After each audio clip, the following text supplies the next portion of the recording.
தூத்துக்குடி மாவட்டம் ஆறுமுகமங்கலம் என்ற கிராமத்தை சார்ந்த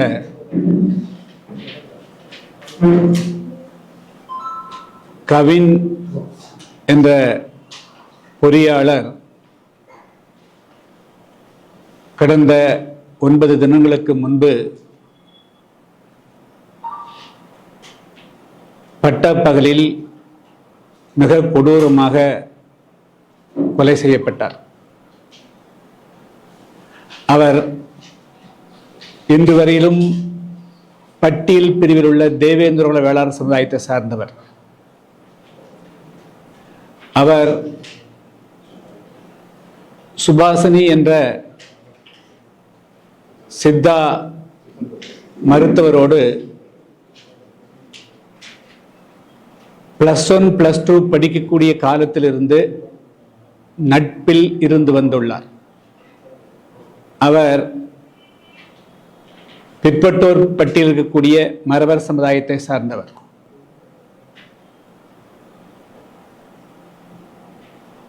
இவர்கள் இருவரும் ஏறக்குறைய 7-8 ஆண்டுகளாக நட்பில் இருந்து வந்துள்ளார்கள். இந்த நட்பு பற்றி 2 வீட்டாருக்கும் நன்கு தெரியும். அந்த பெண் தனது 27 வயதை கடந்த பிறகும் கூட அவர் திருமணம் செய்யாமல் இருந்த பொழுதே அவர்களுடைய பெற்றோர்கள் அந்த பெண் கவினைத்தான் விரும்புகிறார் என்பதை உணர்ந்திருக்க வேண்டும். ஆனால் கவினுக்கு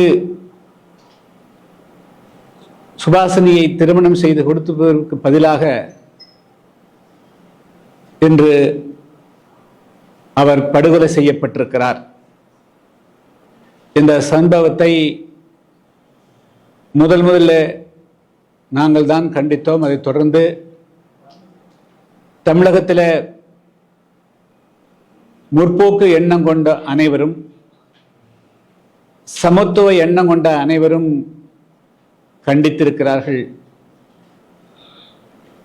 இது ஏதோ தமிழ்நாட்டில் முதல் முறையாக நடக்கக்கூடிய சம்பவம் இல்லை. 2011 16 வரையிலும் நான் சட்டமன்ற உறுப்பினராக இருந்த நேரத்தில் இதே போன்று பல சம்பவங்கள், அதாவது இந்த சாதி மாறி திருமணம் செய்து கொண்டவர்களை அவருடைய குடும்பத்தார் அல்லது உற்றார் உறவினர் அல்லது தங்களுடைய சாதி அல்லது மதத்தை சார்ந்தவர்கள் கொலை செய்யக்கூடிய இந்த சம்பவங்களை கண்டித்து மிகப்பெரிய போராட்டம் நடத்தியிருக்கிறோம். 2016ஆம் ஆண்டு இது குறித்து சட்டமன்றத்தில் நான் தமிழ்நாட்டில் அன்றைய காலகட்டத்தில் 100க்கும் மேற்பட்ட சாதி மாறி திருமணம் செய்து கொண்டவர்கள் கொல்லப்பட்டிருக்கிறார்கள். எனவே இதை தடுப்பதற்கு பிரத்யேகமான ஒரு சட்டம் கொண்டு வர வேண்டும் என்று நான் சட்டமன்றத்தில் எழுப்பி பேசிய போது அன்றைய முதலமைச்சராக இருந்த காவல்துறைக்கு பொறுப்பேற்றிருந்த மாண்புமிகு பன்னீர்செல்வம் அவர்கள் அதுக்கு அவர் ஏளனமாக பதில் சொன்னார். அன்றே இதனுடைய தீவிரத்தன்மையை உணர்ந்து இதுபோல இளைஞர்கள், பெண்கள் அநியாயமாக படுகொலை செய்யப்படுவதால் தடுப்பதற்கு ஒரு சட்டம் இயற்றியிருந்தால் இன்று அதுக்கு பிறகு எத்தனையோ சம்பவங்கள் நடந்துவிட்டு அவைகளெல்லாம் தடுத்திருக்க முடியும். இப்பொழுது திருமணம் செய்ய கடந்த காலங்களில் திருமணம் செய்து அல்லது வீட்டை விட்டு போனவர்களை தேடி பிடித்து கொலை செய்யக்கூடிய நிலை மாறி இப்பொழுது அவர்கள் 2 பேரும் திருமணத்திற்கு கூட செல்லவில்லை. கவினும் சுபாசினியும் திருமணம் கூட செல்லவில்லை. அவர்கள் நட்போடு தான் இருந்திருக்கிறார்கள். திருமணம் செய்து கொள்ளலாமா இல்லையா, அதுக்கு பெற்றோர்கள் சம்மதிக்கிறார்களா இல்லை என்ற அந்த நிலையில் தான் இருந்திருக்கிறார்கள். ஆனால் அந்த நிலையிலேயே படுகொலை செய்ய எப்படி ஒரு குழந்தை சிசு கொலையோ அதுபோல அதைவிட கொடுமையாக இந்த கொலை சம்பவம் நடந்திருக்கிறது. இது இப்பொழுது தமிழ்நாட்டையும் தாண்டி அகில இந்திய அளவில், அகில உலக அளவில் தமிழ்நாட்டுக்கு ஒரு மிகப்பெரிய தலைக்குறிவை உருவாக்கி இருக்கிறது. பொதுவாக கொலைகளே கூடாது என்று இருக்கின்ற பொழுது இது போல 18 வயது நிரம்பியவர்கள் 21 வயது நிரம்பியவர்கள் திருமணத்துக்கான வயது ஆனவுடன் ஆண்கள் 25 அல்லது பெண்கள் 18 வயதுக்கு நிரம்பியவர்கள் சட்டபூர்வமாக திருமணம் செய்து கொள்வதற்கு உண்டான உரிமை இருக்கின்ற பொழுது ஒருவேளை அவர்களுக்கு பெற்றோர்களுக்கு நாங்கள் பிள்ளையை பெற்றோம், படிக்க வைத்தோம், வேலை வாங்கி கொடுத்தோம் என்ற உணர்வில் அவர்கள் இந்த விஷயத்தை அணுகி தங்களுடைய கட்டுப்பாட்டை மீறி செல்லுகின்ற பொழுது அவர்களை ஒழித்து கட்டுவது என்ற நிலைக்கு வருவது இது ஒரு நாகரிகமான சமுதாயத்தினுடைய அடையாளமாக கருத இயலாது. இருக்கும் தமிழ்நாடு பிற மாநில காட்டிலும் பல்வேறு முக்கியமான முன்போக்கு கருத்துக்களை பேசுகிறோம், திராவிடம் பேசுகிறோம். இன்னும் சொல்ல போனால் 1967களில் மிக பிரபல்யமாக பேசப்பட்டது கலப்பு திருமண தம்பதிகளுக்கு தங்கப்பதக்கம். இதுதான் அன்றைய காலகட்டத்தில் இருந்த ஒரே முத்திரை பதித்த விளம்பரம் என்று சொன்னால் அது கலப்பு திருமண தம்பதிகளுக்கு தங்கப்பதக்கம். இதுதான் மிக முக்கியமான. அப்போ ஒரு அரசு, ஒரு கட்சி, பல தாங்களே இந்த நாட்டில் கலப்பு திருமணம் செய்யப்பட வேண்டும், அந்த திருமணங்களுக்கெல்லாம் தலைமை தாங்கி சுயமரியாதை திருமணங்களாக நடத்தி வைத்து இளைஞர்கள் மத்தியில் அந்த கருத்தை விதைத்து விட்டு அது பயிராகின்ற பொழுது, அது விளைச்சலுக்கு வருகின்ற பொழுது அதை வேரோடு புடுங்கி இருந்தால் எப்படி சரியாக இருக்க முடியும்? இன்னைக்கு அறிந்து அறியாமலோ திராவிட சிந்தனையாளர்கள் தமிழ்நாட்டில் அந்த சிந்தனையை வளர்த்தீர்கள். இன்னைக்கு அது கலப்பு திருமணங்கள் செய்யப்படுகின்ற பொழுது அதை நீங்க பாதுகாக்கணும். கடந்த 2021ஆம் ஆண்டு திமுகவினுடைய 505 தேர்தல் அறிக்கையில ஒன்று கலப்பு திருமணத்தை ஆதரிக்கக்கூடிய விஷயங்கள். அப்போ நீங்க இந்த காலகட்ட வரையிலும் நீங்க கலப்பு திருமணத்தை நீங்கள் ஆதரித்து உங்களுடைய கொள்கையா வைத்திருக்கக்கூடியவர்கள் அந்த கலப்பு திருமணத்துக்கு ஒரு மிகப்பெரிய ஆபத்து வருகின்ற பொழுது, உள்ளிருந்தே ஆபத்து வருகின்ற பொழுது அதை தடுக்க வேண்டிய பொறுப்பும் இந்த அரசுக்கும் இருக்கிறதாக நான் கருதுகிறேன். அதுவும் குறிப்பா அரசு என்பதை தாண்டி திமுக மற்ற கட்சிகளை காட்டிலும் நாங்கள் தான் சமூக நீதிக்காக நிற்கக்கூடிய கட்சி என்று பேசக்கூடிய கட்சி. இதுல ஆச்சரியம், எல்லாவற்றுக்கும் கண்டனம் கொடுக்கக்கூடிய முதலமைச்சர் அவர்கள் ஏன் இங்க சென்னையிலிருந்தே அவர் திமுகவினுடைய சார்பாக, ஆட்சி வேறு, திமுக கட்சி இருக்கு, திமுக கட்சியின் சார்பாக இதை கண்டிச்சிருக்கணும். கண்டிக்கல. எடப்பாடி பழனிசாமி எதிர்கட்சி தலைவர் அவர் கண்டிக்கல. பாரதிய ஜனதா கட்சி அது கண்டிக்கல. இதெல்லாம் என்ன நியாயம்? ஏன் இந்த பாகுபாடு? இதுபோல ஒரு மிக முக்கியமாக குறிப்பாக விளிம்பு நிலைக்கு தள்ளப்பட்டிருக்கக்கூடிய மக்கள், இன்னும் பட்டியல் பிரிவிலே நசுக்கப்பட்டு கொண்டிருக்கக்கூடிய மக்களுக்கு ஒரு பாதிப்பு வருகின்ற பொழுது கை கொடுக்காமல், அவர்கள் பக்கம் நிற்காமல் நீங்கள் மௌனம் சாதிப்பது என்பது மீண்டும் அந்த கௌரவ கொலைகளுக்கு மறைமுகமான ஆதரவு என்று எடுத்துக்கொள்வதா, இல்லை நீங்கள் கோழைகளாக இருக்கிறீர்கள் என்று நாங்கள் கருதுவதா, அல்லது உங்களை இந்த மக்களை தேர்தல் நேரத்திலே முற்போக்கு பேசிவிட்டு தேர்தல் முடிந்த பிறகு பிற்போக்குத்தனமாக நடந்து கொள்வது என்ற எண்ணத்துக்கு போய்விடுகிறீர்கள் என்று நாங்கள் கருதுவதா? இதுக்கு அது அவர்தான் பதில் சொல்லணும். எனவே இது மொத்தத்தில் இது தமிழ்நாட்டில் இந்த ட்ரெண்ட் மிக அதிகமாயிட்டு இருக்குது. அதாவது அன்றைய காலகட்டத்தில் படிக்காம இருந்தாங்க, இன்று நீங்களே உயர்கல்வி கொடுக்குறீங்க. எல்லாம் இந்தியா ஃபுல்லா, உலகம் ஃபுல்லா இன்னைக்கு பேசிக் ஸ்கூல் எஜுகேஷன் தாண்டி கல்லூரி எஜுகேஷன் யூனிவர்சிட்டி எஜுகேஷன் போகிறோம். பெரும்பாலானவர்கள் தொழிற்கல்வி பயிலுகிறார்கள். பயின்ற பிறகு தொழில்நுட்ப ஐடி ஃபீல்டில் மாநிலத்தை தாண்டி பம்பாய் போகிறாங்க, கல்கத்தா இருக்கிறாங்க, டெல்லியில் வேலை செய்கிறாங்க. அங்கே பணிபுரிகின்ற பொழுது அவர்கள் தங்களுக்கு தேவையான துணையை அவர்கள் தேர்ந்தெடுக்கிறார்கள். இதை எப்படி தடுப்பீங்க? சரி, இதை கொள்றீங்க. திடீரென்று பார்த்தால் ஜப்பான் பெண்ணோடு திருமணம் என்று நாங்கள் ஜப்பான் போடுறீங்க, கொரியா பெண்ணோடு திருமணம் போடுறீங்க, அமெரிக்கா பெண்ணோடு திருமணம் போடுறீங்க. அதையும் கொள்வீங்க இல்லையா? அப்ப இது என்ன பார்வை உங்களுக்கு? இதெல்லாம் வருதில்ல. அந்த பெண் மாப்பிள்ளை, அந்த மாப்பிள்ளைங்கிறீங்க, இந்த பெண்ணுங்கிறீங்க, வேற நாட்டுடைய பெண்ணுன்னு சொல்றீங்க. ஆனால் தமிழ்நாட்டில் இருக்கக்கூடிய இந்த தமிழ் மொழி பேசுறீங்க, தமிழ் பண்பாடு, தமிழ் இனம் பேசக்கூடிய இந்த தமிழ்நாட்டில் அந்த பூர்வீக குடி மக்கள், இந்த தமிழ்நாட்டினுடைய உண்மையான சொல்லப்போனால் தமிழ் மண் அவர்களுக்கு சொந்தமான மண். இந்த மண்ணுடைய குழந்தைகள் அவர்கள் படித்து மேலே வந்த பிறகு இவங்க கட்டாயப்படுத்தி பண்ணல. இதே வந்து சப்போஸ் இந்த கவின் அந்த பெண்ணை ஏமாற்றி இருப்பதாக வைத்துக் கொள்வோம். அப்ப என்ன சொல்லும் பாருங்க, படிச்சுட்டு வந்து இவங்க காதலிச்சு ஏமாத்திட்டாங்கன்னு குற்றச்சாட்டு சொல்லுவீங்கல்ல. ஆனால் அந்த மாதிரி எந்த விதமான ஏமாற்றம் செய்யாமல் உண்மையாக நின்று இன்னும் 6 மாதம் கழிச்சு நீங்க பெற்றோர்கிட்ட சொல்லு அப்படிங்கிற அளவுக்கு அவன் ஒரு பொறுமை காத்திருக்கக்கூடிய அந்த இளைஞனை கொலை செய்வது இந்த இடத்துல நியாயம். இது நான் வந்து அவனுடைய சகோதரன் சுர்ஜித்தை மட்டும் கொலை செய்ததாக நாங்கள் கருதவில்லை. அவர்களுக்கு பின்னால் ஒரு மிகப்பெரிய சதிகார கும்பல் செயல்பட்டு கொண்டிருக்கிறது. தனி ஒருவன், ஆமா, அவன் தனி நபராக கிடையாது என்று சொன்னால் இன்னும் சொல்றேன். அதாவது வந்து திவ்யா இளவரசன் மேட்டர்லையும் கூட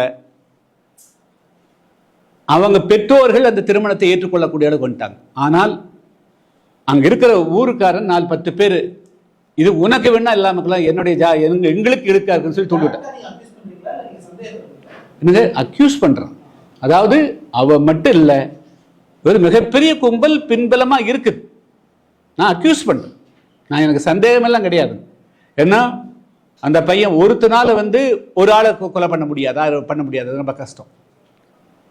அவன் பயிற்சி கொடுத்துருக்குறாங்க, மைண்டை மாற்றிருக்கிறாங்க, பல விஷயங்கள் நடக்குது.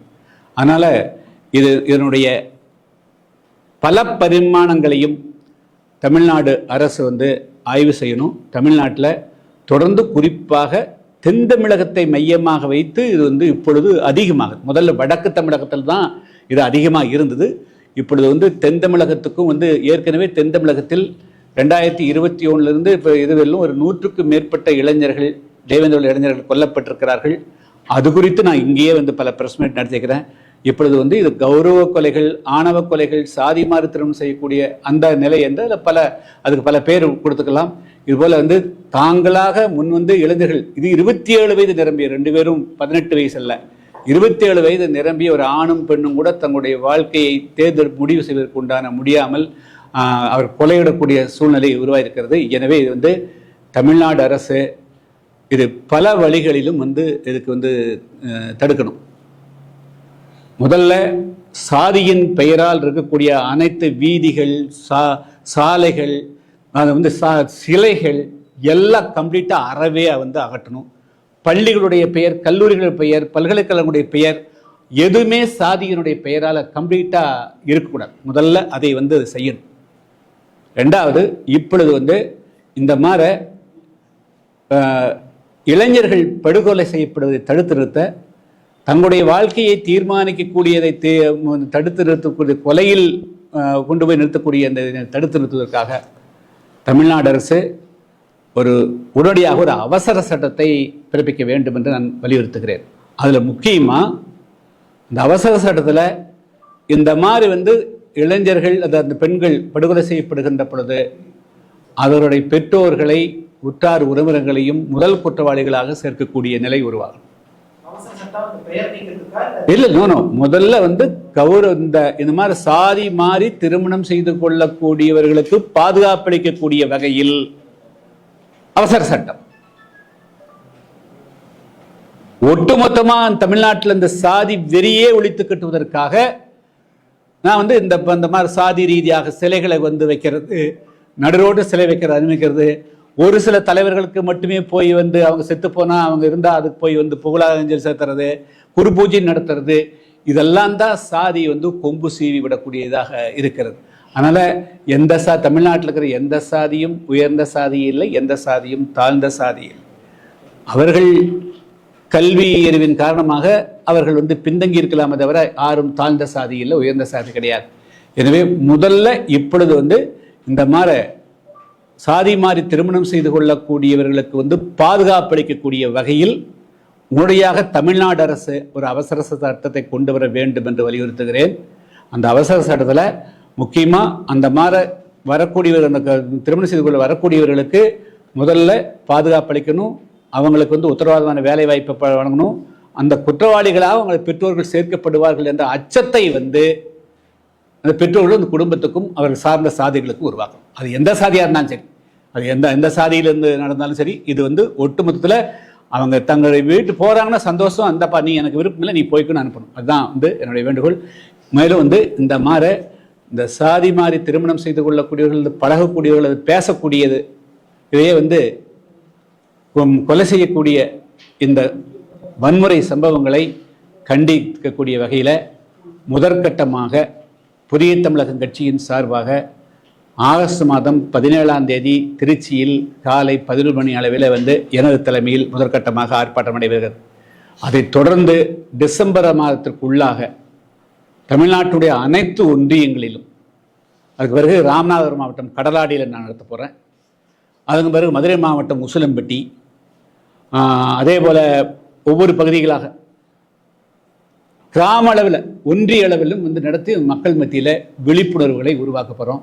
இந்த மாதிரி கொலைகள் செய்வது எந்த காரணத்துக்கு எந்த இதுக்கு தீர்வாகாது, அதுவும் பெற்ற குழந்தைகளை கொலை செய்வது என்பது ஏற்புடையதாகாது என்பதை வலியுறுத்தி தமிழ்நாடெங்கும் இதை ஒரு கொள்கையாக கொண்டு நாட்டில் சமத்துவத்தை உணர்வை ஏற்றுக்கொள்ள வேண்டும், தனி மனித உணர்வுகளை அங்கீகரிக்க வேண்டும் என்று வலியுறுத்தி தமிழ்நாடெங்கும் தொடர்ந்து நாங்கள் அந்த ஆர்ப்பாட்டங்கள் பேரணி மூலமாக விழிப்புணர்வுகளை ஏற்படுத்தவிருக்கிறோம். முதற்கட்டமாக இந்த சட்டத்தை கொண்டு வர வேண்டும் அப்படிங்கிறதுக்காக தான் நான் ஆகஸ்ட் மாதம் 17ஆம் தேதி திருச்சியில் முதற்கட்டமாக ஆர்ப்பாட்டம்.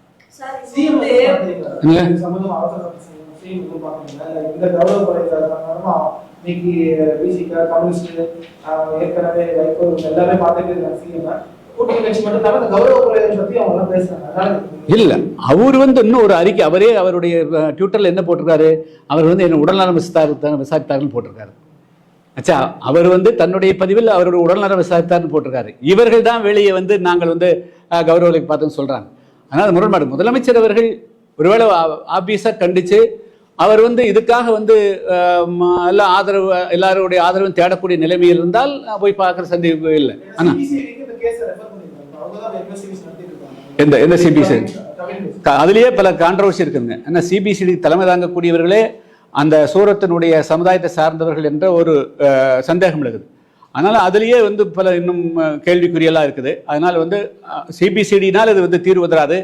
ஏன்னா இன்று பெருசாக பேசக்கூடியது நாளை நீர்த்து போதுங்க. இதே இப்போ ஆம்ஸ்ட்ராங் கொலையில் 17 பேருக்கு குண்டாஸ் போட்டுன்னு பெருசாக காட்டினாங்க, அதுக்கு ரத்து பண்ணுறாங்க. இது அவசர கோலத்தில் அந்த நேரத்தில் ஒரு பரபரப்பை தடுப்பதற்காக எதுவும் தீர்வாக. நான் சொல்கிறது ரூட்டு காசை கண்டுபிடிக்கணும். ஏன் இந்த நாட்டில் இவங்களுடைய நீங்கள் தானே கலப்பு திருமணத்துக்கு தங்கப்பத்திரம் கொடுத்தீங்க, நீங்கள் தானே இந்த தமிழ்நாட்டில் இது பேசுனீங்க. எதுவும் பேசாத அண்டை மாநிலம் கேரளாவில் 20% பேர் திருமணம் செய்த கலப்பு திருமணம் நடக்குது. பஞ்சாபில் 40% நடக்குது, ஹரியானாவில் 60% நடக்குது, நார்த் ஈஸ்டில் 80% நடக்குது. ஆனால் முற்போக்கு பேசக்கூடிய தமிழ்நாட்டில், பெரியாரிசம் பேசக்கூடிய தமிழ்நாட்டில், அண்ணாயிசம் பேசக்கூடிய தமிழ்நாட்டில் ஏன் 2-3% தான் கலப்பு திருமணம் நடக்குது. அந்த 2-3 நடக்கக்கூடிய சதவீதத்தை அதை கூட தாங்கிக் கொள்ள முடியாமல் கொலை நடக்குது. அப்போ இது உங்களுடைய கொள்கையை கொலை செய்கிற மாதிரி நீங்கள் கருத வேண்டாமா? திராவிட கொள்கையை கொலை செய்யறதாகத்தான் நான் அர்த்தம் எடுத்துக்கணும். உங்களுடைய பேச்சை கேட்டு உங்களுடைய தாக்கம் தான் இது நடக்குது. ஏன் உங்களுக்கு இது உங்களுக்கு கோபம் வர மாட்டேங்குது? அதனால இது நீங்க ஒன்று போட்டு போயிடுவீங்களா? அப்போ சட்டி சுட்டதடா கை விட்டதாடான்னு போயிடுவீங்களா நீங்க? அதனால இதுக்கு முழு பொறுப்பு எடுத்துக்கொள்ள வேண்டியது திமுக தான் பொறுப்பெடுத்துக்கணும். அதனால் உடனடியாக அவசர சட்டத்தை கொண்டு வரணும். அவசர சட்டத்தை கொண்டு வந்தாங்க அப்படின்னு நாங்கள் வரவேற்பு, அதில் ஒன்றும் சந்தேகம் இல்லை. ஆனால் அவரை போய் பார்ப்பதற்கு உண்டான சூழ்நிலை இருக்குதா இல்லையான்னு தெரியாது. சமீபத்தில் நடந்த ஒரு ஆர்ப்பாட்டத்தில் டாக்டர் ஷாம் பேசும்பொழுது புதிய தமிழகம் கலப்பு திருமணங்களை ஊக்குவிக்காது, கலப்பு திருமணம் சாதி ஒழுப்புக்கான ஒரு கருவியாக நாங்கள் பார்க்கல அப்படிங்கிறாரு. ஆனால் நீங்க இப்போ சாதி மறுப்பு திருமணத்துக்கு பாதுகாப்பு ஒரு சட்டம் ஏற்றணும். அதாவது நானே கலப்பு திருமணம் பண்ணிக்கிறேன், ஷாம் கலப்பு திருமணம் பண்ணிக்கிறாரு, என்ன டாக்டர் கலப்பு திருமணம் பண்ணிக்கிறாங்க. அது என்னன்னா நாங்கள் கொள்கை ரீதியாக சில விஷயம் கொள்கை, அதாவது ஒரு ஆணும் பெண்ணும் வயது முதியோர் திருமணம் செய்து கொள்வதற்கு எந்த தடையும் இருக்கக்கூடாது ஆச்சுங்களா, அது கொள்கை. பொதுவாக ஒரு திருமணம்ங்கிறது எல்லோருடைய ஒத்துழைப்போடு நடந்தால் நல்லா இருக்குங்கிறது. அதுபோக நாங்கள் சொல்ல வந்ததுன்னா படிக்கிற காலத்தில் பள்ளி படிப்பு காதலில் விழுந்து படிப்பை தொலைத்துக் கொள்ளாத, இதுதான் என்னுடைய அட்வைஸ். இன்னைக்கு அதுதான் அட்வைஸ் பண்றேன் ஆச்சா. அதுதான். ஆனால் அதே சமயத்தில் நீ ஒரு ஐஏஎஸ் ஐஏஎஸ் 2 ஐபிஎஸ் படிக்கிற பெண்கள் திருமணம் பண்ணிட்டாங்கன்னா கொண்டுறாங்களா? 2 ஐஏஎஸ் கொள்றாங்களா? ஆக முடியும். அப்போ உங்களுக்கு என்ன வர்க்க வேறுபாடுகள் உங்களை தடுக்குது ஆச்சுங்களா. நாங்கள் என்ன அட்வைஸ் பண்றோம், நாங்கள் பொதுவாக நாம் இந்த சமுதாயம் அதான் சொல்றேன், எல்லாருக்குமான சமூகமா இருக்கணும்க்கா தான் வந்து இதுக்கு பாதுகாப்பு கொடுன்னு சொல்றோம். அவர் ஒன்றும் தப்பா ஒன்றும் பேசல. அதாவது பொதுவாக நம்முடைய கவனம் படிக்கிற காலத்தில், பள்ளி படிப்பு அல்லது கல்லூரி படிக்கின்ற காலத்தில் நாம் படிப்பில் தான் கவனம் செலுத்த வேண்டும். நாம் வந்து வாழ்க்கையில் முன்னேறுவதற்குத்தான் கவனம் செலுத்த வேண்டும். அந்த காலகட்டத்தில் என்ன திவ்யா இளவரசன் மேட்டர் என்ன, படிக்கிற காலத்திலே போனாங்க, என்ன சொல்ல வந்தாங்க, அக்யூஸ் பண்ணாங்க கடந்த காலங்களில் ஆச்சுங்களா. இவன் வந்து பேண்ட் போட்டு வர்றாங்க ஆச்சுங்களா, கண்ணாடி போட்டு வர்றான், இவன் நம்பி என்னுடைய பொண்ணை எப்படி. ஸோ அந்த குற்றச்சாட்டுகளுக்கு ஆளாகக்கூடாதுக்காக நீ வாழ்க்கையில ஸ்டெபிலைஸ் பண்ண. நான் இன்னும் ஒருபடி மேலே போய் சொல்லிக்கிறேன். நீ வந்து செங்கல் சூளையினுடைய தொழிலாளியாக இருந்து கொண்டு செங்கல் முதலாளி உடைய பெண்ணை காதலிக்காத. நீ செங்கல் சூளை முதலாளியா மாறிடு. உங்ககிட்ட ஒரு வேலைக்கு வந்தா கல்யாணம் பண்ணி அந்த பொண்ணு வேற பொண்ணு வந்ததுன்னா கல்யாணம் பண்ணி நீ ஒரு புரட்சி பண்ற அப்படின்னு நாங்கள் எல்லாம் அப்படியெல்லாம் பேசுறோம். ஆச்சா, அது வேறு. அது வந்து ஒரு சமூகத்தில் வந்து பொறுப்போடு எல்லா சமுதாயத்துக்காக வந்து நாங்கள் நிற்கிறோம் ஆச்சுங்களா. ஆனால் இது வந்து நாங்கள் எங்களுடைய வாழ்க்கையை தீர்மானிக்கிறோம். நான் வந்து 1 லட்ச ரூபா சம்பாதிக்கிறேன் அப்படின்னு ஆண் சொல்றான், ஒரு 1 லட்சம், நான் 1.5 லட்ச ரூபா சம்பாதிக்கிறேன் ஒரு பெண் சொல்லுது. 2 பேரும் அவர்களாக சுதந்திரமாக முடிவெடுப்பதற்கு உரிமை உண்டா இல்லையா, இந்திய அரசியல் சாசனம் உரிமை உண்டா இல்லையா, அந்த அடிப்படையில் அவர்களை பாதுகாக்க வேண்டிய பொறுப்பு இந்த அரசாங்கத்துக்கு உண்டு, நம்மளை போன்ற எல்லோருக்கும் உண்டு. அந்த அதாவது இங்க பாருங்க, ஒரு நிமிஷம் இருங்க, இல்ல அது நான் சொல்றேன். அரசும் காவல்துறையும் ஆணவ படுகொலையை தடுக்கவில்லை என்றால் கீழடக்கத்தில் நடந்தது திரும்ப நடக்கும் அப்படிங்கிறாங்க. இது வந்து கலவரத்தை தூண்டும் வகையில் ஒரு பேச்சா இல்லையா? ஆமா, கலவரத்தை யார் தூண்டுறாங்க? இல்ல இல்ல இல்ல இல்ல இல்ல இல்ல யார் தூண்டுறாங்க? நான் என்ன 2004ஆம் ஆண்டு நான் கோர்ட்டுக்கு போயிட்டு இருந்தேன். 16 பேர் கொண்ட கும்பல் என் மேல வந்து வெடிகுண்டு பூசி கொல்றதுக்கு வந்தாங்க. நான் என்ன பண்ணேன்? அது ஜாதி ரீதியான அட்டம்ப்டே இல்லையா? இந்த சமுதாயத்தில் ஒரு லீடர் வர்றது கூட தாங்கிக்க முடியல. இன்னைக்கு நேற்று நடந்திருக்கு சேரமாதேவியில ஒரு பள்ளியில சாதாரண 8ஆம் கிளாஸ் 9ஆம் கிளாஸ் படிக்குது. அந்த பையன் வந்து யாதவ் கம்யூனிட்டி பையன். எப்படிங்க? அந்த பையன் யாதவ் கம்யூனிட்டி, பொண்ணு வந்து மறவர் சமுதாயம். இந்த பையன் இன்ஸ்டாகிராம் என்ன பண்ணான்னு தெரியாது. அதுக்காக வந்து பள்ளி மாணவன் அறுவாடுத்து போட்டுறானே வெட்டுறானே. இது எப்படி பார்த்தீங்க பார்க்குறீங்க? இது எங்கேயும் ஒரு சமுதாயத்தில் வந்து ஒட்டுமொத்த ஒரு சமுதாயம் இந்த மாதிரி வந்து ஒரு தாக்கல் தொடுக்கிற போது அதை வந்து நாங்கள் சுட்டி காட்ட வேண்டிய கடமை எங்களுக்கு இருக்குது. இல்லைன்னா 19 வந்து அம்பெய்ய முடியாது. ஆச்சா, யார் குற்றம் செய்கிறார்களோ, யார் தவறிழைக்கிறார்களோ அதை சுட்டி காட்டினால்தான் அந்த தவறு நிறுத்தப்பட வேண்டும். தவிர எங்களுக்கு யாரையும் குற்றம் சுமத்த வேண்டும் என்ற எண்ணத்தோடு சொல்லக்கூடியதில்லை. நீங்க வந்து கொலையை காட்டிலும், கொலை முயற்சியை காட்டிலும் ஒரு மேடையில் பேசுறது குற்றமாயிருமா? எந்த நேரத்தில் ப்ரொவோகேஷன் வருது? நீங்க வந்து பட்டப்பகல்ல 3:30 மணிக்கு நீ சாதி பார்த்தானே வெட்டின. அவன் கவின்கிறது வந்து தேவேந்திர வேளாளர் பல்லர் சமுதாயத்தை சார்ந்தவன் ஜாதி பார்த்தா நீ பண்ண. அப்ப நாங்க ரியாக்ட் பண்ணாம அப்படின்னு வாய மூடிட்டு இருக்க முடியுமா? அதுக்கு முற்றுப்புள்ளி வைக்கணும்ல. நாளைக்கு இன்னொரு நாங்க சமுதாயத்தில் வந்து ஒரு பையனோட பழக்கூடம் யார் தடுக்க முடியும்? அதுக்கு என்ன கட்டுப்பாடு இருக்குது? அப்போ ஏன் நீங்க இந்த தலைவர்கள் எல்லாம் போய் நம்ம பையங்க யாரையும் வெட்டக்கூடாது அப்படின்னு நீங்க அட்வைஸ் பண்ண மாட்டேங்கிறீங்க? நீங்க அட்வைஸ் பண்ணட்டும். இனிமேல் தென் தமிழகத்தில் அருவாள் கலாச்சாரம் இருக்கக்கூடாது. சார், பொதுவாகவே வந்து இப்போ பாதிக்கப்பட்டவங்க அருந்ததிகள் இவங்க பேரை வந்து நம்ம சொல்லி நிறைய நியூஸ் வந்து நம்ம வந்து நம்ம கேள்விப்படுறோம். ஆனா யார் இந்த விஷயத்தை தூண்டினாங்களோ செஞ்சாங்களோ அவங்களுடைய சாதி பெயரை வந்து ஏன் வெளியிட மாட்டேங்கிறாங்க? இது பத்தி உங்களுடைய அதான் இதுதான் இங்க பாருங்க. அதாவது இப்ப என்ன, இது சனாதனம்னு சில பேர் பேசிட்டு போயிடுறாங்க, ஆணவ படுகொலைன்னு பேசிட்டு போறாங்க. இதுக்கெல்லாம் இந்த முகவரி உண்டா? யாரு செய்யறாங்களோ, எந்த சாதி செய்தோ அதை குறிப்பிட்டு தான் சொல்லணும். நான் என்ன சொல்றேன், தமிழ்நாட்டில் யார் பாதிக்கப்பட்டாலும் பாதிக்கப்படணும்னு சொல்லுங்க, யாரால் பாதிக்கப்படுறோ அதையும் சொல்லுங்க. அந்த வகையில் தான் சொல்றோம். எங்களுக்கு வந்து தனிப்பட்ட முறையில் இந்த சம்பவம் நடக்கல, நாங்கள் இதுக்கு மீட்டிங் போட போறோமா? ஜூலை மாதம் 23, 24ஆம் தேதி திருநெல்வேலி மீட்டிங் முடிச்சு போட்டு 4 நாள்ல நாங்கள் ஆளுங்கட்சி ஆக்கிற 1000 கணக்கில் போய் பணம் கொடுத்து ஆள் கூட்டிட்டு வர்றதுக்கு ஒரு 1000 பேர் தேட்டர்னா எவ்வளவு பெரிய கஷ்டம். அப்போ எங்களை வந்து இருக்க விட மாட்டேங்குது. என்னடா இந்த சமுதாயத்தில் இந்த இளைஞர்கள் இப்படி படுகொலை பண்றானே அப்படிங்கிற எண்ணம் வருது.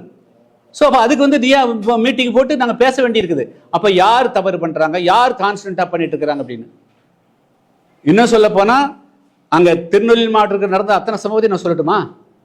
பால்காரனை கொலை பண்றாங்க, கடைக்காரனா கொலை பண்ணுறாங்க, எல்லாத்தையும் அங்கேருந்து வெளியேற்றுறாங்க. அப்போ நான் குறிப்பிட்டு சொல்லாமல் பொத்தாம் பொதுவாக செய்கிறாங்கன்னு போயிட்டு இருக்க முடியுமா? அதனால் நாங்கள் அதனால தான் குறிப்பிட்டு பேசுனது, மறவர் சமுதாயத்தை சார்ந்தவர்கள் இது மாதிரி தொடர்ந்து வந்து வன்முறையை ஏவிக்கொண்டே இருக்கிறீர்கள், அது தவறானது, அது திருத்தப்பட வேண்டும் என்ற நோக்கத்தோடு தான் அவர் பேசினாரே தவிர அவர்களை குற்றவாளி கொண்டு நிறுத்தணுங்கிற நோக்கம் கிடையாது. ஆனால் அவர்கள் தங்களுடைய வன்முறை அந்த உணர்வை விடணும். அங்கே 4 நேரி அந்த பையனை வெட்டுந்தாரு, அவன் வந்து என்ன குற்றம் பண்ணான்? 4 நேரியில் பள்ளி மாணவனை பண்ணது யாரு? அதுக்கு சனாதனத்தை சனாதனம் வந்து என்னது? எந்த சனாதனத்தை கொண்டு நிறுத்துறது? அப்ப நான் சுட்டி காட்ட வேண்டிய பொறுப்பு இருக்கா இல்லையா? அதுக்காக நீங்க வழக்கு போடுறீங்க, அதுக்காக நீங்க பேசுறீங்கன்னா அதை நாங்க சதிக்கிறோம். அதனால வந்து இங்க பாரு, நாங்க வந்து தூண்டுதல்ல. யார் அக்ரஸர்? இதை யார் தூண்டது? யார்? ஒன்றுமே இல்லாத விஷயம். கவிஞன் சொந்தக்காரன் கிடையாது, கவிஞன் யாருன்னு கூட தெரியாது. ஆனால் இது வந்து ஒட்டுமொத்த சமுதாயத்தின் மீதான தாக்குதல் நான் கருதுறேன். நீ சாதி, இவன் வந்து இந்த சாதி என்பதற்காகத்தானே பண்ண. அப்ப அந்த சாதி இது வந்து தமிழ் சமூகத்தை சாதி ஒழிக்கப்படணும்னு நினைக்கக்கூடியவர்கள் நாங்க வந்து முன்னாடி நிற்க, யாரும் முன்னாடி நிற்பாங்க? நாங்க தான் முன்னாடி நிற்க முடியும். நான் விட்டு போட்ட பின்ன யாரும் நிற்க முடியும்? நீங்களே கேட்பீங்கல்ல, என்ன சார் நீங்க எல்லாம் கேட்டீங்களா, வேங்க வெயிலுக்கு குரல் கொடுத்தீங்களா, கேட்டீங்களா இல்லையா? அதே போல தான் வந்து ஒரு இடத்துல எந்த இடத்துல ஒரு பிரச்சனை வந்தாலும் அந்த பிரச்சனை வந்த பிறகு நாங்கள் வர தவிர நாங்கள் வந்து இடத்துல பிரச்சனை எடுத்துக்க நாங்கள் போறதில்லை. அரசு தனி சட்டம் வந்து இயற்றும் போது ஓட்டு வங்கி மட்டும்தான் பாதிக்கும் அப்படின்னு நினைச்சிட்டு இவங்க அரசியல்வாதிகள் பின்வாங்குறாங்களா, இல்லைன்னா வேற என்னென்ன காரணங்கள் இருக்கலாம் நீங்க நினைக்கிறீங்க? சார், திமுக அதிமுகவுக்குள்ள சாதி, அதாவது மாவட்ட அளவில், ஒன்றிய அளவில், கிளை அளவில் சாதியத்தை தூக்கி பிடிக்கக்கூடியவர்களை மிகப்பெரிய பொறுப்பில் இருக்கிறாங்க. அவர்களை மீறி தலைமைகள் எதுவும் பேச முடியறதில்லை தான் சார் பெருசு. கிளை செயலாளராக ஜாதி வாரியாக்குறான், ஒன்றிய செயலாளர் ஜாதி வரியாக்குறான். உதாரணத்துக்கு உங்கள்கிட்ட நான் பிற விஷயங்கள் பேசுறேன். 2014 திமுகவோட வந்து நான் நாடாளுமன்ற கூட்டணி இருந்தேன். 2016 சட்டமன்ற தேர்தல் இருந்தேன். 2019 அதிமுக இருந்தோம். ஒரு மாவட்ட செயலர் அன்னைக்கு வந்து கருப்புசாமி பாண்டியன் 2014 இருந்தார். ஒரு நாள் அந்த மாவட்ட செயலர் எங்கூட வந்து அவங்க ஊருக்கு கூட்டிட்டு போகல. தெரியுமா உங்களுக்கு? அது கலைஞர் சொன்ன பிறகு அவர் நீக்கினார். இதே மாதிரி தான் வந்து 2019 நாடாளுமன்ற தேர்தலில் தச்சராஜன் வந்து மாவட்ட செயலர் இருந்தான். அவன் வரமாட்டேன் கூட. அந்த அளவுக்கு பாகுபாடு பார்க்குறாங்க. அப்போ எப்படி இந்த கட்சியெல்லாம் உருப்படும்? இவங்களே எப்படி பேசணும்னு நினைப்பீங்க? நாங்கள் எவ்வளவு ஆத்திரங்களையும் கோபங்களையும் அவமானங்களையும் தாண்டிட்டு வந்து நாங்கள் வந்து இந்த இருக்கிறோம்.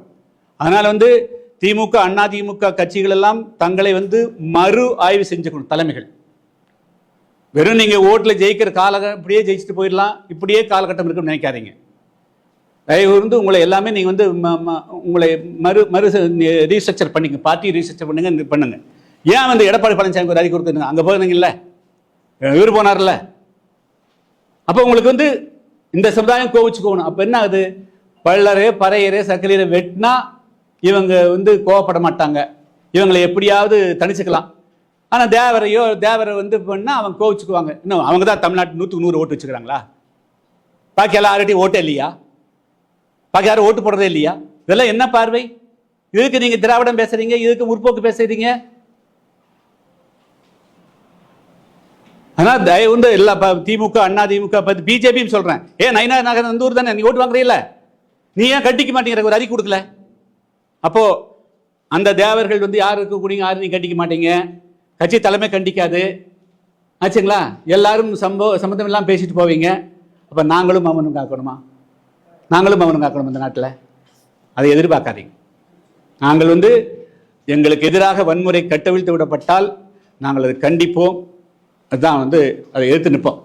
கவினுடைய தந்தை பேசும்போது கவினுடைய தந்தை பேசும்போது என்ன சொல்றாரு அப்படின்னா, திருமாவளவன் ஒருவர் கவினுடைய மரணம் வந்து நாடாளுமன்றம் வரைக்கும் எதிர்கொள்ளும் அப்படிங்கிறாரு. அப்போ புதிய தமிழ் கட்சி அந்த இடத்துல ஒரு வலுவெடுத்தது அப்படின்னு ஒரு காட்டுதா எப்படி புரிஞ்சுக்கிறது? அதை டைவர்ட் பண்ண வேண்டாம். அது அவசர சட்டம் சட்டம் என்ன காரணம்? இதை வந்து இது வந்து குடும்ப கௌரவம், இது வந்து குடும்ப கௌரவம், சாதி கௌரவத்துக்காகத்தான் வந்து இந்த குணம் இருக்குது. அப்போ குடும்பத்தோட இதை வந்து சேர்க்கணும். அதாவது பண்ணா குடும்பத்தோட சேர்த்தோம். பையன் பண்ணான்னா அப்பா அம்மாவும் சேர்த்தணும். அந்த குடும்பத்தில் அத்தனை பேரும் குற்றவாளிகளாக சேர்க்கக்கூடியதுதான் அந்த சட்டம்.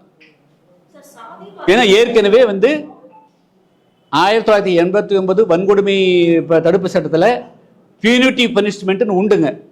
பட்டியலின மக்களுக்கு எதிராக வந்து இது மாதிரி வன்முறைகள் நடந்தால் அந்த ஊரவே குற்றவாளியா அறிவிக்கலாம்னு இருக்குதுங்க. இந்த ஊரவே ஊர் மேலே கேஸ் போடலாம்னு இருக்குது, கருத்து இருக்குது. அவங்களுக்கு துப்பாக்கி வழங்கணும் கூட இருக்குது. அது தெரியுமா உங்களுக்கு? 1989 SC/ST ஆக்ட், அட்ராசிட்டி ஆக்ட் படி அவருடைய பாதுகாப்புக்காக துப்பாக்கி வழங்குவதற்கு கூட சரத்து இருக்குது.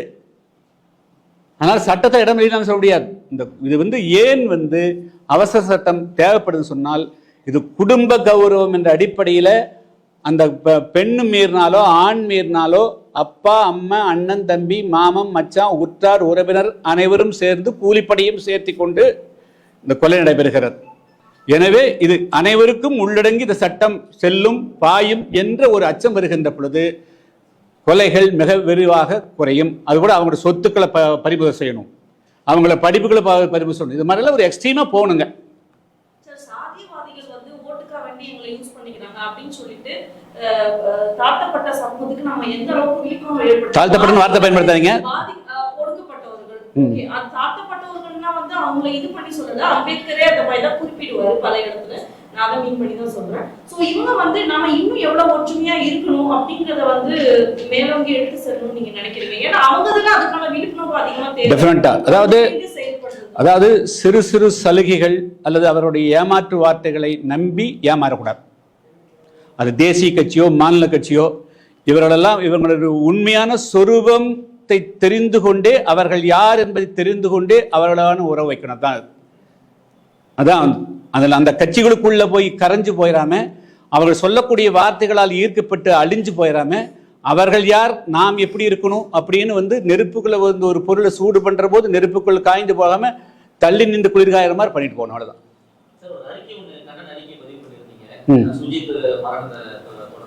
அதுல வந்து அமைச்சர்களும் புதிய புரோக்கர்களும் போனதுக்கு அப்புறம் தான் பாடி அவங்க அப்பா வாங்கினார், உறுதியா இருந்தாருன்னு சொன்னீங்க. யார் அந்த புரோக்கர்? ஏன் இவ்வளவு உறுதியான ஒரு மனிதர் அங்க மட்டும் சூசகமா வருது வார்த்தைகள்லாம்? அது பார்த்தா போட்டோ பார்த்தா தெரிஞ்சு போச்சுல்ல. போட்டோவே எடுத்து சில விஷயங்கள் படத்தை பார்த்து தெரிஞ்சு கொள்ளுங்கிற மாதிரி படமே இருக்குது இல்லைங்க. அது மாதிரி வேணும்னு சொல்றது இல்ல. அதுல படம் பார்த்து கதை சொல்லுங்கிற மாதிரி படத்தை பார்த்தாலே தெரிஞ்ச யாராவது அமைச்சர் இருந்தாங்க, யாரோட புரோக்கர் இருந்தாங்க, ரெண்டாவது புரோக்கர் யாரு, முதல் புரோக்கர் யாரு அப்படிங்கிற தெரிஞ்சிருமில்ல. அவங்க அப்பா உறுதியாத்தான் இருந்தார். அந்த 4 பேரும் அப்பா உறுதியாத்தான் இருந்தார். நான் வாங்க மாட்டேன், அந்த தாயை அந்த அம்மாவை கைது செய்வது வாங்க மாட்டேன் தான் இருந்தார். போய் எல்லாரும் சுற்றி குட்டி போன மாதிரி சுற்றி வந்து நாங்கள் பார்த்துக்கிறோம், நாங்கள் இவங்க என்ன பார்ப்பாங்க, இவங்க என்ன பார்ப்பாங்க, எத்தனை நாள் பார்த்துருக்குறாங்க, எந்த விளக்கில் பார்த்துருக்குறாங்க. அன்னைக்கு வந்து இந்த மந்திரி அமைச்சரை கூல் பண்ணுறது அல்லது அவங்ககிட்ட சில சலுகைகளை எதிர்பார்த்து அந்த பாடி அங்கிருந்து வாங்கி பாடி வேண்டியாக தான் செயல்படுறாங்க. தவிர என்னது, இங்கிருந்து போனவர்கள் நாங்கள் உங்களோடு நிற்போம், அதோட ஒரே வரி வந்திருக்கணும், உங்களோடு ஆரை பார்க்கணும். நீங்கள் அமைச்சரோட போய் பாருங்க, அமைச்சருக்கு உங்களுக்கு என்ன சம்மந்தம் இருக்குது? நீங்கள் தனி கட்சி தான் நடத்துறீங்க, தனி இயக்கங்கள் தான் நடத்துறீங்க. அவங்களோட உட்காந்து நீங்கள் பேச வேண்டிய அவசியம் வந்தது. நான் மக்களை சந்திக்கிறோம், அவருடைய கோரிக்கை அவர் பேசுகிறார், அவர் பேசுறது நியாயம் இருக்கும், நாங்கள் இவங்களுக்காக போராடுறோம். அப்படி ஒன்றும் போராடலையே. Okay, thank you.